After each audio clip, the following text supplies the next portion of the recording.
everyone. Today we're going to take a look at my Ford collection of die-cast cars, and we'll talk about a couple significant ones. So we have all the Thunderbirds, the 55, 56, 57, and then we get to like the Square Birds and newer Thunderbirds. We've got some Broncos, leading to the UT Ford Expedition, which was really a very good die-cast. Never really took off in value. Got some Cobras, Ford GT, the first one after the original GT40. We'll have to talk about that car. Then we have a whole bunch of Mustangs, starting with the 64.5. These are mostly in order. Mostly. Got quite a few Fox bodies.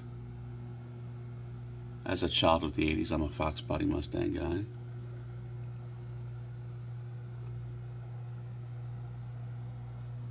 So that's most of the Mustangs. Some more Mustangs over here.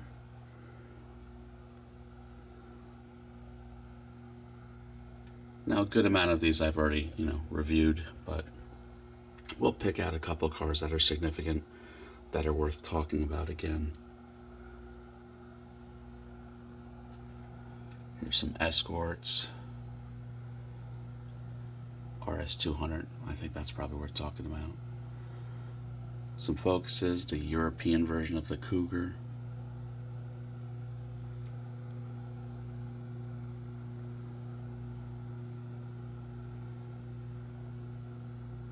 Over here is the this white Ford Sierra. That was the first resin car I ever had. It was an auto, because for the longest time I never wanted a car that didn't open, but it opened the floodgates, because now I probably have a few hundred sealed resin cars.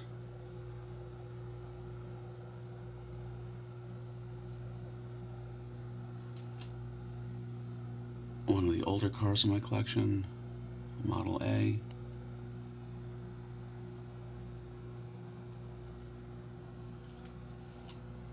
My F-Series trucks. I really do want to get another one of those F-150 Lightnings and make it up like a Fast and Furious one from the first Fast and Furious. My Raptors Gen 1 and Gen 2. This is just kind of a hodgepodge. So yeah, that's my Ford collection.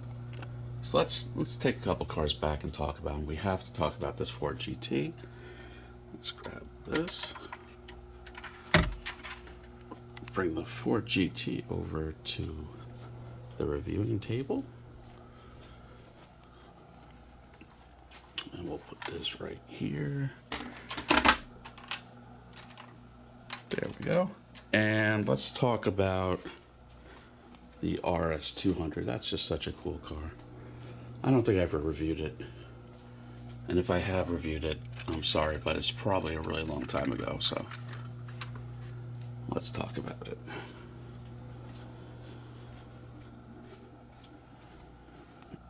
So let's put this right here. And I know this is a different format from my usual reviews, but I don't have any new cars this week. And in the past month or so, you guys have been watching these 8 to 10 times more. They've been much more popular than when I do my normal reviews, so I guess you like it. So first up, we have the Ford GT, and this is by Auto Art. And it wasn't called the GT40 like the first one because it wasn't 40 inches tall anymore. And this car is significant to me because a tribute to the design was a guy by the name of Camillo Pardo. He had been at Ford for decades and decades, and he was known as the lead designer on this project. And I did a TV show with him in 2014 called Motor City Masters. Some of you may remember, some of you may not, but I was one of the 10 participants on that show. And it might have seemed a little contentious, our relationship, but when I moved back to Michigan and was trying to get work, and I interviewed at a company called Roush that does Ford Performance and Ford Specialty Programs, he put in a good word for me, and I didn't even know it because he knew the head of design there. And I basically got the job on the spot, which does not happen in my industry. And that's directly attributed to this person, Camillo Pardo. So he might not know it, but where I am right now in my career has a lot to do with him. And I wouldn't have a job at GM if I didn't get Ford and Roush first. So kind of a big deal. So yeah, this car means something to me. I mean, it's quite the story. But back to the car. These only came in manual. There, as you can see, the manual transmission was a 5.4 liter supercharged V8. Not too different than the engine in the GT500 Mustang at the time. Over 500, maybe 550 horsepower. You can see the supercharger on top. And when you encounter one of these in real life, Camillo Pardo actually often will sign the structural brace right there. Yeah, these were about $150,000 cars, brand new. Now, some of them can be approaching $1 million. They've really appreciated. They had a few options, like the stripes were an option. The wheels were an option. I think there was the optional, I think it was maybe a Macintosh stereo. But yeah, these were really, really cool cars. And it's a very good auto art. This would have been an enclosed box that had the car on the side as usual. Retail would have been like $79. They're usually like $250 to $350 on eBay. So they've appreciated a little bit. And another really cool Ford is this RS200, which this is by a long defunct brand called Rico, which I think was a small diecast company by a brand retailer called Exoticar, which they had a location in New York City I used to go to like 25 years ago that I really enjoyed. So Rico was kind of they did interesting cars. This is an interesting car. No one else makes this in diecast. But you do have carpeting. You can see the interior fairly well there. There's the carpeting sound. It's becoming a YouTube channel trademark. The sound of fake carpeting. These were homologation specials. These were real rally cars. I think this was Group B.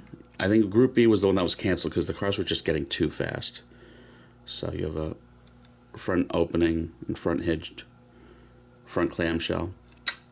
The engines were in the back. There's your spare tire.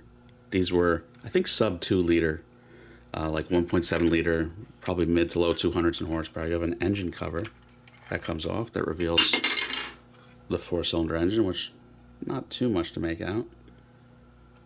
You had quad shocks in the back.